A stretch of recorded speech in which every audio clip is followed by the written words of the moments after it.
नमस्कार, मैं प्रिया। आज है 13 अक्टूबर। चले जानते हैं बिहार की 25 बड़ी खबरों को। बीसीई-सीईबी ने अमीन पद के लिए निकाली रिक्तियां। बीसीई-सीईबी ने अमीन पद के लिए रिक्तियां निकाली हैं। Bihar combined entrance competitive examination board ने पर्यावरण, वन और जलवायु परिवर्तन विभाग के अंतर्गत अमीन के पद के लिए आधिकारिक अधिसूचना जारी कर दी है। बिहार के जो भी उम्मीदवार इच्छुक हैं उन्हें आधिकारिक अधिसूचना पढ़नी चाहिए और ऑनलाइन आवेदन कर सकते हैं। ध्यान रहे, बीसीई-सीईबी की तरफ से निकाली गई नियुक्तियों के लिए आवेदन भरने की आखिरी तारीख 31 अक्टूबर है। 31 अक्टूबर तक इच्छुक और योग्य उम्मीदवार bceboard.bihar.gov.in पर जाकर आवेदन भर सकते हैं। साथ ही इन पदों से जुड़ी तमाम जानकारी भी आसानी से ले सकते हैं। इन पदों के लिए अगर हम शैक्षणिक योग्यता की बात करें तो उम्मीदवार का 12वीं पास होना अनिवार्य होगा। औरंगाबाद के पर्यटन स्थल देव सूर्य मंदिर में आपको देखेगा बहुत कुछ खास। यह भारतीय राज्य बिहार के औरंगाबाद जिले के देव नामक स्थान पर स्थित एक हिंदू मंदिर है जो देवता सूर्य को समर्पित है। मंदिर का शिल्प उड़ीसा के कोणार्क सूर्य मंदिर से मिलता है। तमाम हिंदू मंदिरों के विपरीत यह पश्चिमाभिमुख देव सूर्य मंदिर देवार्क माना जाता है, जो श्रद्धालुओं के लिए सबसे ज्यादा फलदायी एवं मनोकामना पूर्ण करने वाला है। प्रचलित मान्यता के अनुसार इसका निर्माण स्वयं भगवान विश्वकर्मा ने सिर्फ एक रात में किया था। इस मंदिर के बाहर पाली लिपि में लिखित अभिलेख मिलने से पुरातत्वविद इस मंदिर का निर्माण काल 8वीं-9वीं सदी के बीच का मानते हैं। मंदिर के नामकरण और निर्माण को लेकर अनुश्रुतियों अपनी जगह है। पुरातात्विक प्रमाण भी इसकी प्राचीनता की ओर इशारा करते हैं। बिहार सरकार के मंत्री विनोद कुमार सिंह ने दुनिया को कहा अलविदा। बिहार सरकार के मंत्री विनोद कुमार सिंह ने बीते दिन दुनिया को अलविदा कह दिया है। मिली जानकारी के अनुसार विनोद कुमार सिंह कई दिनों से बीमार चल रहे थे, जिसके कारण ही उन्हें दिल्ली के मेदांता अस्पताल में भर्ती करवाया गया था। इलाज के दौरान ही उन्होंने आखिरी सांस ली। उनके गुजर जाने से बिहार सरकार के मंत्रियों ने अपनी शोक संवेदना भी व्यक्त की है, जिसके तहत मुख्यमंत्री नीतीश कुमार ने विनोद कुमार सिंह के गुजरने को राजनीतिक और सामाजिक क्षेत्र में अपूरणीय क्षति करार दिया है। साथ ही उनकी आत्मा को शांति देने की बात भी कही है। उन्होंने कहा कि विनोद कुमार सिंह मंत्रिमंडल के सहयोगी थे। मुख्यमंत्री नीतीश कुमार के साथ साथ उप मुख्यमंत्री सुशील कुमार मोदी समेत कई नेताओं ने भी अपनी शोक संवेदना व्यक्त की है। 15 अक्टूबर से बिहार में चलेगी स्पेशल ट्रेनें। दुर्गा पूजा से पहले बिहार में स्पेशल ट्रेनों के परिचालन की शुरुआत होने वाली है। मिली जानकारी के अनुसार 15 अक्टूबर से रेलवे बोर्ड ने मुजफ्फरपुर सहित उत्तर बिहार के विभिन्न स्टेशनों से कई जोड़ी ट्रेन का परिचालन करवाने का फैसला सुनाया है, जिसमें मुजफ्फरपुर से दिल्ली जाने वाली गरीब रथ एक्सप्रेस भी शामिल है। इसके अलावा दरभंगा से अमृतसर के लिए गाड़ी संख्या 15211 और 12 का परिचालन भी करवाया जाएगा। इसी तरह मुजफ्फरपुर के रास्ते होकर चलने वाली दरभंगा लोकमान्य तिलक पवन एक्सप्रेस को भी नियमित करने की योजना बनाई गई है। इसमें उन्हीं ट्रेनों को शामिल किया जाएगा जिसमें अधिक भीड़ भाड़ देखने को मिलती है। रेल मंडल ने इसके लिए प्रस्ताव जारी कर दिया है, जिसके परिणाम स्वरूप 15 अक्टूबर से 30 नवंबर तक ट्रेनों का परिचालन करवाया जाएगा। बिहार में कोरोना प्रभावितों की संख्या में हुई बढ़ोतरी। बिहार में कोविड-19 प्रभावितों की संख्या लगातार बढ़ती जा रही है। स्वास्थ्य विभाग की तरफ से साझा की गई जानकारी के अनुसार बीते दिन के पिछले 24 घंटे में कुल मिलाकर 732 मरीजों की पुष्टि की गई है, जिसके बाद प्रभावितों की संख्या 1,97,000 पर पहुंच गई है। अगर हम प्रभावित जिलों की संख्या की बात करें तो अररिया में 3, औरंगाबाद में 12, बांका में 5, बेगूसराय में 12, भागलपुर में 45, भोजपुर में 5, बक्सर में 20, दरभंगा में 11, पूर्वी चंपारण में 16, गया में 11, गोपालगंज में 19, जमुई में 3, जहानाबाद में 6, कैमूर में 5, कटिहार में 7, खगड़िया में 2, किशनगंज में 16, लखीसराय में 27, मधेपुरा में 37, मधुबनी में 18, मुंगेर में 2, मुजफ्फरपुर में 25, नालंदा में 21, नवादा में 9, पटना में 217, पूर्णिया में 37, रोहतास में 15, सहरसा में 27, समस्तीपुर में 13, सारण में 5, शिवहर में 4, सीतामढ़ी में 8, सिवान में 10, सुपौल में 31, वैशाली में 9, पश्चिम चंपारण में 18 मामले सामने आए हैं। ग्रामीणों ने सरकार के खिलाफ उठाई आवाज। नवादा जिले के अकबरपुर प्रखंड के ग्रामीण ने मतदान का बहिष्कार करने का फैसला लिया है, जिसके तहत गांव में कई सालों से सरकारी भवन पड़े हैं, मगर इसके बावजूद 900 वोटरों को मतदान के लिए 5 किलोमीटर दूर दूसरे गांव में मतदान के लिए जाना पड़ता है। इसलिए इस बार ग्रामीणों ने गांव में बूथ नहीं तो वोट नहीं का नारा लगाना शुरू कर दिया है। इतना ही नहीं, जगह जगह पर बैनर भी लगा दिए गए हैं। ग्रामीणों का कहना है कि यदि इस बार मतदान केंद्र नहीं बनाए गए तो सभी लोग वोट का बहिष्कार करना शुरू कर देंगे। इसके साथ ही गुस्साए ग्रामीणों ने यह भी कहा है कि कोरोना के माहौल में दूर जाकर मतदान करवाना संभव नहीं है, लिहाजा ग्रामीणों ने बूथ नहीं तो वोट नहीं का बैनर लगा दिया है और नारेबाजी का काम शुरू कर दिया है। आज बिहारी पहचान में हम बात करेंगे कैलाश पुरियाग की। बिहार के कैलाश पुरियाग का जन्म 12 दिसंबर 1947 को हुआ था। कैलाश पुरियाग मॉरिशस के एक पूर्व राजनेता है जिन्होंने 2012 से मई 2015 तक मॉरिशस के राष्ट्रपति के रूप में कार्य किया। उन्हें नेशनल असेंबली द्वारा मॉरिशस के 5वें राष्ट्रपति के रूप में चुना गया था और 21 जुलाई 2012 को उन्हें पदभार ग्रहण किया था। उन्होंने सर अनिरुद्ध जगन्नाथ को उत्तराधिकारी बनाया जिन्होंने 2003 से मार्च 2012 तक इस्तीफा देने तक 2003 से राष्ट्रपति के रूप में 9 साल बिताए थे। कैलाश ने इससे पहले संसद सदस्य के रूप में भी कार्य किया था। वहीं उन्होंने 1976 में कम उम्र में राजनीतिक क्षेत्र में पदार्पण किया था। सीबीएसई की 10वीं और 12वीं की कक्षा तक 50% कम होगा सिलेबस। सीबीएसई ने एक बार फिर से छात्रों की सहूलियत को ध्यान में रखते हुए 10वीं और 12वीं का सिलेबस कम कर दिया है। बोर्ड की तरफ से जारी किए गए आदेश के अनुसार कोरोना संक्रमण के कारण सिलेबस में यह बदलाव किया गया है जिसके तहत अब 20% की कटौती की जाएगी। हालांकि इससे पहले जुलाई महीने में 30% सिलेबस में कटौती की गई थी जिसके परिणाम स्वरूप बोर्ड ने अब 10वीं और 12वीं बोर्ड परीक्षा 2021 में कुल मिलाकर 50% सिलेबस में कटौती करने का विचार किया है। अधिकारियों की माने तो कोरोना के कारण वर्तमान समय में अधिकतर स्कूल कॉलेज बंद है। अभी भी ऑनलाइन पढ़ाई नियमित नहीं हो पाई है। ऐसे में बोर्ड परीक्षाओं का मानसिक तनाव ना हो इसलिए सिलेबस कम करने पर विचार किया जा रहा है। राजद का नया गाना हुआ जारी। आगामी विधानसभा चुनाव की तैयारियों के बीच राजद का नया गाना जारी कर दिया गया है। जारी किए गए नए गाने में बिहार को भी दिखाया गया है। इसमें यह दिखाया गया है कि कैसे बिहार में बदलाव की लहर देखने को मिली है और कैसे बिहार की जनता बदलाव चाहती है। बिहार ने मजदूरों की पीड़ा देखी है। बिहार की तस्वीर अब बदलेगी। लोग मुख्यमंत्री को ढूंढ रहे थे। बिहार ने 15 साल में बस तमाशा हासिल किया है। इस गाने को राजद नेता मनोज झा ने लॉन्च किया है। मनोज झा ने गाने को लॉन्च करते हुए कहा कि यह गाना बिहार में बदलाव की हवा महसूस करते हुए तैयार किया गया है। प्रधानमंत्री नरेंद्र मोदी की बिहार में सर्वाधिक रैलियां करवाने की शुरू हुई तैयारी। भाजपा के राष्ट्रीय अध्यक्ष जेपी नड्डा ने बिहार में चुनावी शंखनाद फूंक दिया है। बिहार के पटना में महावीर मंदिर में आशीर्वाद लेने के बाद भाजपा के राष्ट्रीय अध्यक्ष जेपी नड्डा ने गया से आगाज कर दिया है। इसके साथ ही वो जल्द ही मुख्यमंत्री नीतीश कुमार और प्रधानमंत्री नरेंद्र मोदी के साथ रैली का आगाज करने वाले हैं। गौर करने की बात यह है कि भाजपा अब जल्द प्रधानमंत्री नरेंद्र मोदी के चेहरे का ज्यादा से ज्यादा इस्तेमाल करने वाली है। प्रधानमंत्री नरेंद्र मोदी और मुख्यमंत्री नीतीश कुमार की पहली रैली स्वतंत्रता संग्राम की अगुवाई करने वाले वीर कुंवर सिंह की धरती आरा या फिर मोक्ष की धरती गया से होगी। हालांकि भाजपा के अंतिम रूप से कार्यक्रम तय नहीं किया है। वहीं पार्टी सूत्रों की माने तो पीएम और सीएम की पहली रैली आरा या गया से कराने का प्रस्ताव तैयार किया जा चुका है। संभावना है कि अगले हफ्ते प्रधानमंत्री की रैली हो सकती है। त्योहारों से पहले केंद्र सरकार ने दिया तोहफा। केंद्र सरकार ने अपने कर्मचारियों के लिए स्पेशल फेस्टिवल एडवांस स्कीम की घोषणा कर दी है। इसके तहत अब सभी कर्मचारियों को 10,000 रुपए दिए जाएंगे। आपको बता दें यह इंटरेस्ट फ्री एडवांस है।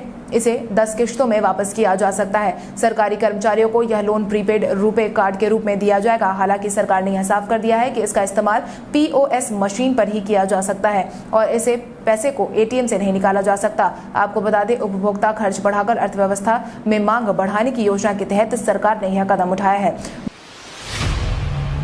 भागलपुर ट्रिपल आईटी के छात्र को मिला 30 लाख का पैकेज। भागलपुर ट्रिपल आईटी के अंतिम वर्ष के छात्र सुमित कुशवाहा को अमेजॉन ने 30 लाख का पैकेज दिया है। 3 चरणों में चयन प्रक्रिया के बाद सुमित का चयन किया गया है जिसके बाद अब सुमित की 6 महीने की इंटर्नशिप करवाई जाएगी जिसमें सुमित को 60,000 रुपए प्रति महीने का पैकेज दिया जाएगा। भागलपुर ट्रिपल आईटी के पीआरओ डॉक्टर धीरज कुमार सिन्हा ने इस बात की जानकारी दी और बताया है कि इससे पहले एक छात्र को नेशनल इंस्ट्रूमेंट में 12.50 लाख का पैकेज दिया गया था। यह दूसरा छात्र है। इसके अलावा 10 के करीब राष्ट्रीय और अंतर्राष्ट्रीय स्तर की कंपनियां संपर्क में हैं जिसके स्वर चयन की प्रक्रिया चल रही है। 1 हफ्ते के अंदर और भी कई छात्रों का साक्षात्कार करवाया जाएगा।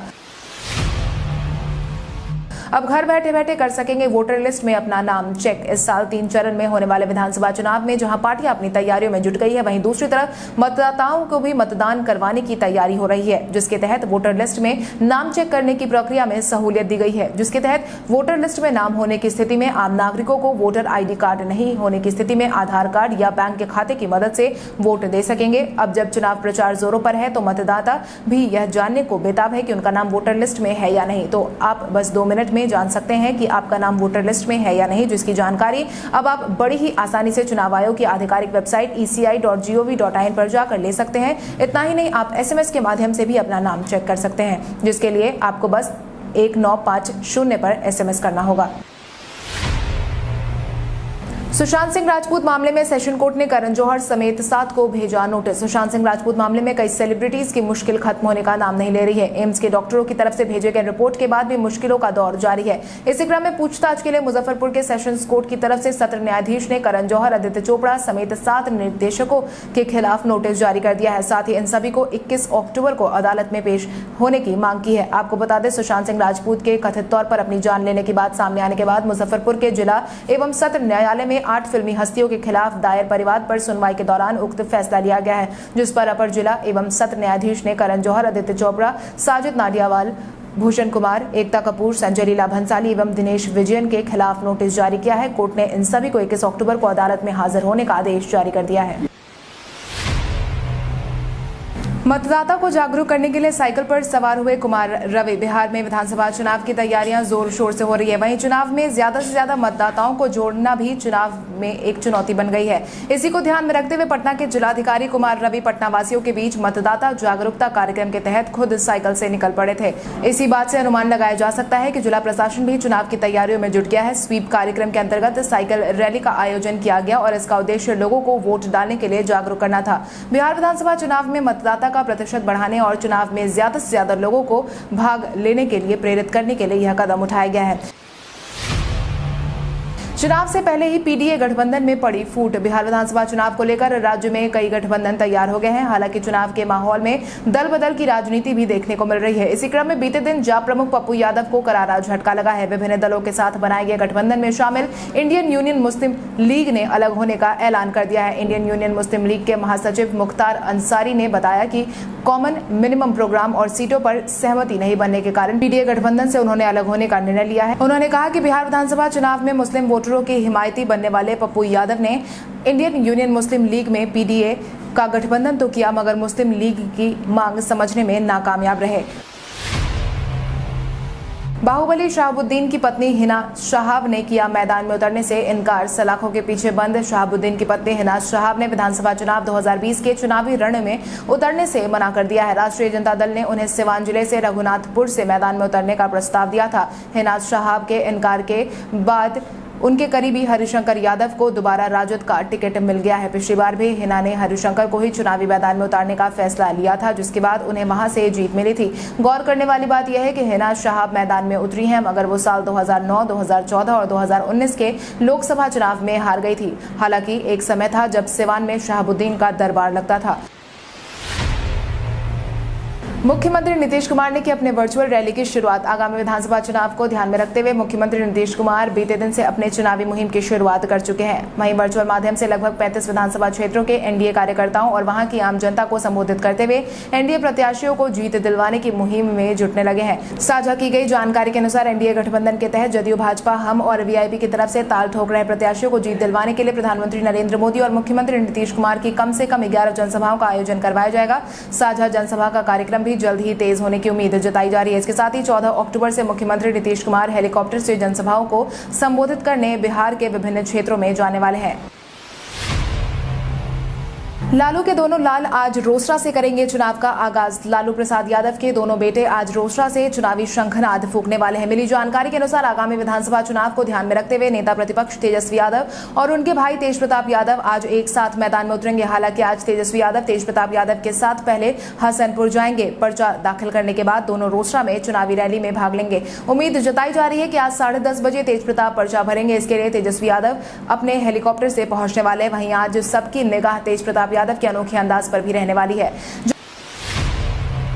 जदयू ने किया निश्चय नीतीश मुहिम की शुरुआत। जनता दल यूनाइटेड ने बिहार विधानसभा चुनाव 2020 को लेकर अपने निश्चय नीतीश अभियान की शुरुआत कर दी है। इस मुहिम के तहत बिहार के युवाओं को पार्टी से डिजिटल माध्यम से जोड़ा जाएगा। सोमवार को जदयू के पूर्व प्रदेश अध्यक्ष और लोकसभा में जदयू संसदीय दल के नेता राजीव रंजन उर्फ ललन सिंह ने इस अभियान की शुरुआत की। निश्चय नीतीश अभियान से जुड़ने के लिए एक मोबाइल नंबर 85879 जारी किया है। इस मोबाइल नंबर पर मिस्ड कॉल देकर कोई भी जदयू से जुड़ सकता है। जानकारी के मुताबिक मिस्ड कॉल मिलते ही पार्टी उस मोबाइल नंबर को अपने डिजिटल पोर्टल से जोड़ लेगी। इस मुहिम के साथ ही जदयू ने अब वोट फॉर नीतीश मुहिम की भी शुरुआत कर दी है। इसमें अपील की गई है कि निश्चय बनकर नीतीश कुमार से जुड़िए और उनके द्वारा किए गए हर सोशल प्लेटफॉर्म तक पहुंचाइए।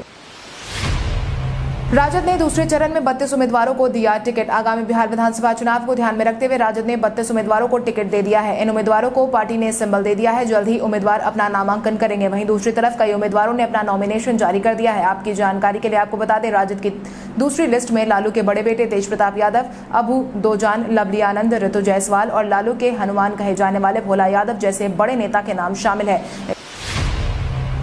विराट अनुष्का के बाद अब जहीर सागरिका बनने वाले हैं पेरेंट्स। भारतीय टीम के पूर्व तेज गेंदबाज और आईपीएल की फ्रेंचाइजी टीम मुंबई इंडियंस के director of cricket operation Zaheer Khan अब जल्द ही पापा बनने वाले हैं। आपको बता दें, साल 2017 में चक दे इंडिया की फेम सागरिका घाटके से उन्होंने शादी की थी। मुंबई मिरर की रिपोर्ट के मुताबिक सागरिका प्रेग्नेंट है और जल्द ही दोनों पेरेंट्स भी बनने वाले हैं। पृथ्वीराज के सेट पर लौटे अक्षय कुमार और सोनू सूद। बॉलीवुड अभिनेता अक्षय कुमार ने फिल्म की शूटिंग शुरू कर दी है। यह फिल्म राजा पृथ्वीराज चौहान की जिंदगी और उनकी वीरता पर आधारित होगी। कोरोना के फैलने से पहले ही इस फिल्म के बड़े हिस्से की शूटिंग पूरी हो चुकी है। अब बाकी हिस्से की शूटिंग को पूरा करने के लिए वीआरएफ स्टूडियो के अंदर एक भव्य सेट बनाया जा रहा है। साथ ही कोरोना के मद्देनजर सुरक्षा से जुड़ी सभी सावधानियों को पूरा ध्यान में रखा जा रहा है। सिर्फ अक्षय ही नहीं बल्कि सोनू सूद भी शूट पर वापस लौट चुके हैं, जिसके बाद उम्मीद जताई जा रही है कि फिल्म की रिकॉर्डिंग दिवाली के बाद शुरू करवा दी जाएगी। अब आइए जानते हैं सराफा बाजार और पेट्रोल डीजल के क्या थे भाव। अगर हम सराफा बाजार की बात करें तो सोने का भाव 12 अक्टूबर को 22 कैरेट के लिए प्रति 10 ग्राम 49,820 रुपए था। वहीं 24 कैरेट के लिए प्रति 10 ग्राम 50,820 रुपए था। वहीं अगर हम चांदी की बात करें तो चांदी का भाव प्रति किलो 63,800 रुपए था। इसके अलावा राजधानी पटना में पेट्रोल की कीमत 83.73 रुपए प्रति लीटर थी। वहीं डीजल 76.10 रुपए प्रति लीटर था। अब आसानी से आप भी अपने फोन में एक्टिवेट कर सकते हैं डार्क मोड। व्हाट्सएप आए दिन अपने यूजर के लिए नए नए फीचर को लाता रहता है। ऐसा ही कुछ पहले दिनों व्हाट्सएप ने मोस्ट अवेटेड डार्क मोड को अपने एंड्रॉइड, आईओएस और वेब ऐप के लिए पेश किया था। कोरोना के माहौल में लोगों के काम करने के समय में बढ़ोतरी हुई है। ऐसे में लोग अपनी आंखों को आराम देने के लिए डार्क मोड का इस्तेमाल कर रहे हैं, जिसके लिए सबसे पहले अपने फोन में व्हाट्सएप खोले और ऊपर दाहिने में दिख रहे 3 बिंदुओं पर क्लिक करें। ड्रॉप डाउन मेन्यू में जाकर सेटिंग्स में जाए। सेटिंग्स में आपको चैट ऑप्शन दिखाई देगा, उस पर क्लिक करें और डिस्प्ले मेन्यू में जाए। वहां जाकर थीम ऑप्शन पर क्लिक करें और जहां आपको डार्क मोड इनेबल का ऑप्शन मिलेगा, डार्क मोड इनेबल करने के लिए डार्क ऑप्शन पर क्लिक करें और डिसेबल करने के लिए लाइट ऑप्शन पर क्लिक करें। ऑटोमेटिक सेटिंग का इनेबल करने के लिए सिस्टम डिफॉल्ट पर क्लिक करें। कल हमारे द्वारा पूछे गए सवाल का जवाब आप में से बहुत सारे यूजर ने हमें कमेंट करके दिया था। उसके लिए आपका बहुत बहुत धन्यवाद। आप में से जिन यूजर का कमेंट हमें अच्छा लगा है उनके नाम है नवीन पासवान, शंभू यादव, संदीप कुमार, आशीष कुमार, वीरेंद्र यादव, उजाला चौधरी, राकेश झा, साहिल कुमार, आशीष कुमार, पंकज कुमार, सिकेश कुमार, आशीष कुमार चौहान, प्रेम सागर कुमार, अरविंद प्रसाद, वरुण कुमार, धर्मेंद्र कुमार, राकेश कुमार, ओम प्रकाश झा। इसके अलावा हमारी टीम को और भी लोगों के जवाब अच्छे लगे, मगर समय के अभाव के कारण हम उनका नाम नहीं ले पाए। लेकिन आप हमारे सवालों का जवाब देते रहे, हम कल आपका नाम लेने की पूरी कोशिश करेंगे। तो चलिए बढ़ते हैं आज के सवाल की ओर। आज का सवाल कुछ इस प्रकार है, आपके अनुसार आगामी विधानसभा चुनाव में कोरोना का प्रभाव वोट डालने के प्रतिशत पर प्रभाव डालेगा या नहीं? अपने जवाब हमें कमेंट करके जरूर बताएं। इसके साथ ही आज के लिए बस इतना ही। अगर आप ये वीडियो हमारा यूट्यूब पर देख रहे हैं तो हमारे चैनल को सब्सक्राइब करें और बेल आइकन दबाना ना भूलें। और अगर आप ये वीडियो हमारा फेसबुक पर देख रहे हैं तो इस वीडियो को लाइक करें और ज्यादा से ज्यादा शेयर करें। धन्यवाद।